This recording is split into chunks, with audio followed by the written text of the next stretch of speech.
Hi, I'm Stan Pierre-Louis, President and CEO of the Entertainment Software Association. As you may know, the ESA serves as the voice and advocate for the video game industry.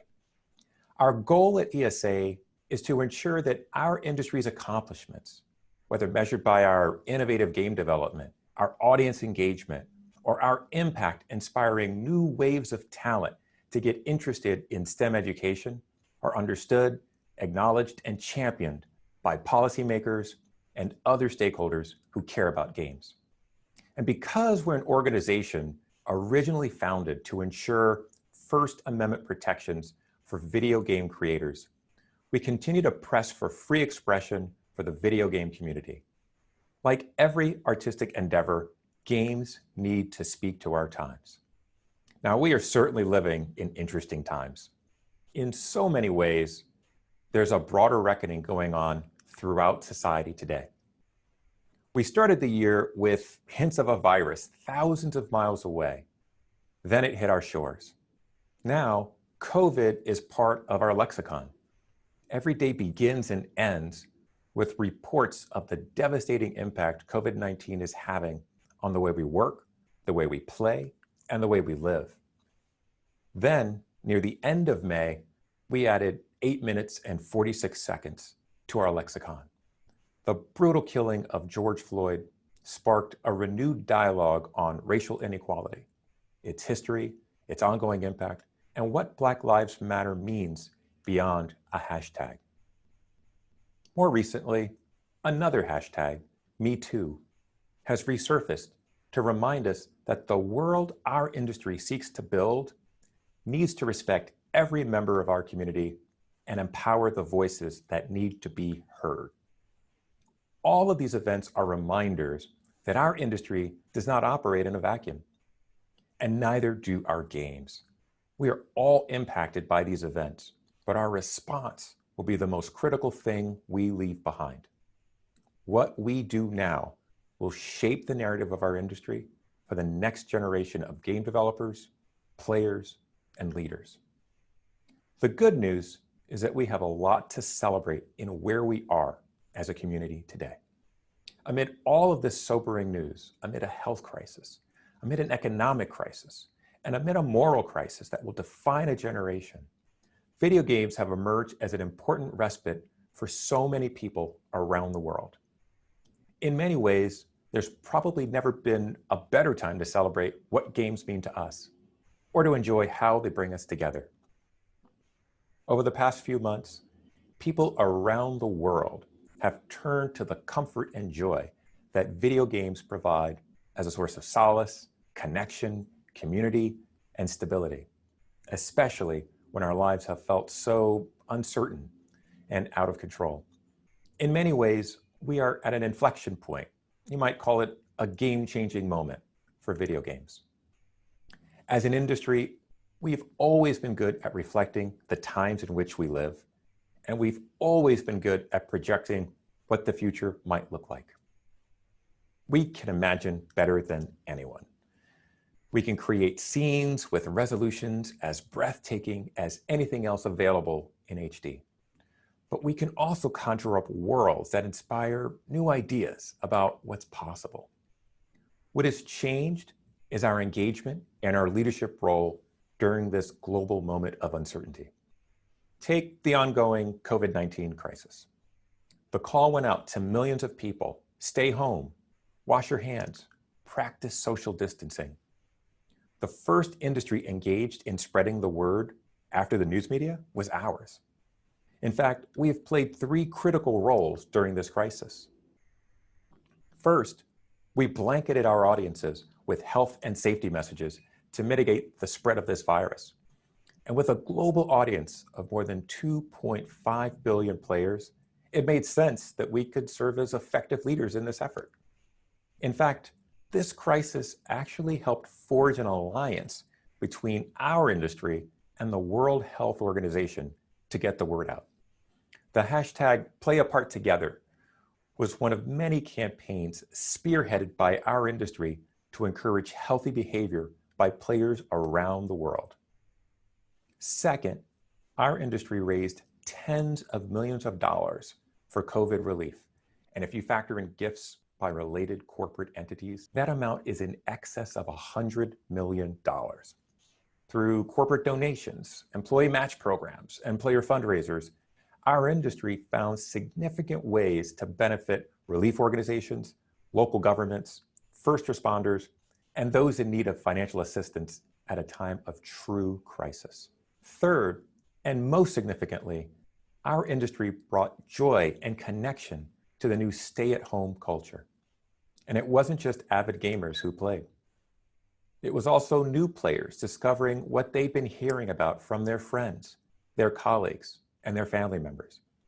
And what they discovered blew away their notions of what a video game looks like, what a video game plays like, and what a video game feels like.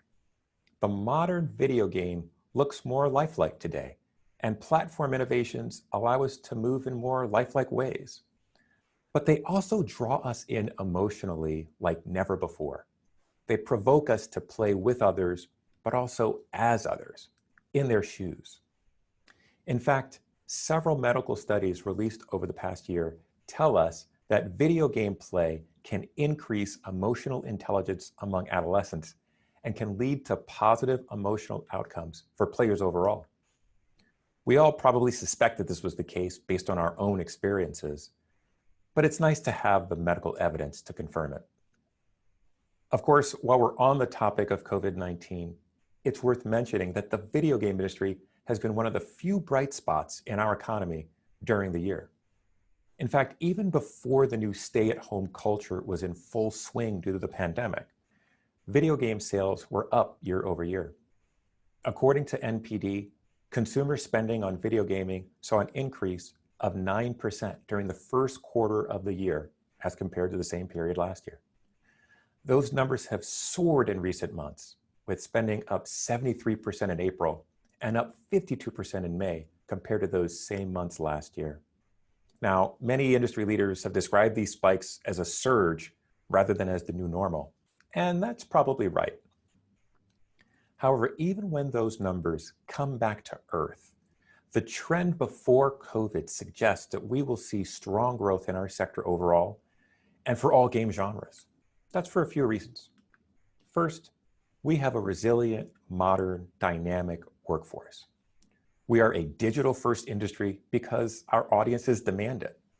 Video games are the perfect confluence of art, technology, and storytelling. That requires a workforce that can translate our ideas, our ideals, and our emotions into a format that can reach millions of people at the same time so that they can experience the joy of playing together. In fact, according to our recent survey of consumers, 65% of those playing games play with someone else, either in person or online. So even as they work from home, game developers are responsible for creating connections for video game fans around the world. Second, video games are the best entertainment value for families, period, bar none. These past few years, there's been a lot of debate about monetization features within video games. But none of that changes the underlying fact that getting upwards of 100 hours of play for a AAA title at around $60 can't be beat by any other form of entertainment. And if you're not sure what games meet your family's needs, no industry has a more respected ratings and information program than ours. Federal regulators have confirmed that fact over and over during the past decade. But beyond the economic indicators, games remain popular and growing for more intrinsic reasons. First, video games have changed the world of modern storytelling. Today, more voices are finding expression through gameplay. Whether you're into sports, fantasy, superheroes, or the environment, there's a game for you. And no matter your demographic, there's a game for you. That's why it's no surprise that 64% of American adults play games, or that 46% of gamers are women, or according to an AARP survey in 2019, 44% of Americans age 50 and over enjoy games at least once a month. That's up from 38% in 2016. It's no wonder The Sims remains so popular by encouraging us to be who we want to be and to be brave and unapologetic about it. Second, video games have become more than simply a mode of human expression. Video games inspire new generations of learners interested in STEM careers. In fact, girls who play video games are 3 times as likely to earn a college degree in a STEM field. Video games also inspire how we learn history and how we can stay current in our times. One case in point was the recent announcement by iCivics.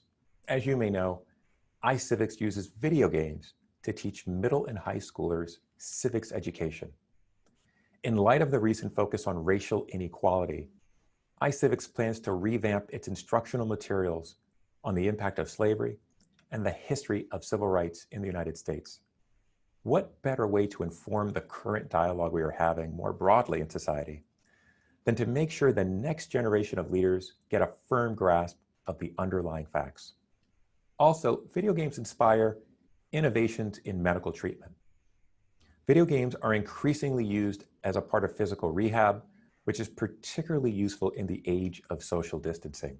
And in June of this year, the US Food and Drug Administration approved the use of a video game as treatment for kids with attention deficit hyperactivity disorder. Now that's progress. But perhaps the most inspiring thing about video games is the way they forge connections, the way they welcome players at all levels, the way they foster inclusion. 2 years ago, the world learned about an innovative development to make games accessible to those with limited physical mobility. This innovation, known as the Xbox Adaptive Controller, created a new way to play off-the-shelf games using more than your hands. You could use your elbows, your feet, a mouse stick, you name it. The idea grew out of an annual internal hackathon at Microsoft, where employees are encouraged to showcase experimental concepts and passion projects and get feedback from their colleagues, and for the chance to take those concepts to fruition. The concept for a gamepad for those with limited mobility was well received. And before they knew it, the new controller was in development and greenlit for sale. It was even featured in a moving ad during last year's Super Bowl. One of the most interesting decisions by developers of this device was to keep the system open rather than proprietary, which would allow for third-party inputs. The thought was that more interoperability would mean more players could play. And it's worked. It's led other innovators like Logitech to develop their own adaptive gaming kits for use with the Xbox product. One of the most touching developments from this decision, though, comes out of the British Isle of Jersey. There, a 9-year-old named Ava desperately wanted to play video games with her friends. But she had limited mobility due to hereditary spastic paraplegia, which affects her motor controls and her speech. She saw videos online about different controllers that might allow her to play and suggested that her dad, a school teacher, build her one. He spent the weekend doing some serious soldering and wire management, as he put it. The resulting device was an arcade box containing 2 joysticks and lots of flashing buttons, which he hooked up to an Xbox Adaptive Controller. Soon, they were able to connect their contraption to other systems, including a Nintendo Switch. Now, she regularly plays The Legend of Zelda: Breath of the Wild with her friends. I remember welling up when I first heard about Ava earlier this year on NPR during my commute to the office. Her dad closed the story by sharing that Ava just wanted to be the same as everybody else, and that being able to play games put her on par with her friends and helped her with building self-esteem and confidence. That is the unifying power of video games. Stories like Ava's remind us that we are truly part of the most extraordinary industry with the ability to make real, meaningful change. So let's not lose this moment or the momentum we have. I encourage you to keep doing what you're doing, to keep creating worlds and innovations that bring us together and that inspire us. Finally, I'd like to close by commending Susanna Pollack and the entire Games for Change Festival team for pulling together its first ever virtual conference. This has not been an easy time for charitable organizations, especially those that rely on events to raise revenue in order to accomplish their missions. Yet, in the face of overwhelming uncertainty, Susanna was determined to showcase the good in games. This conference has been vital to highlighting the varying dimensions that only games can evoke. Watching her decision-making process up close and her team's dedication to this event makes me a proud board member of this organization. Thank you all for being part of the 2020 Games for Change Festival. Enjoy the rest of the program.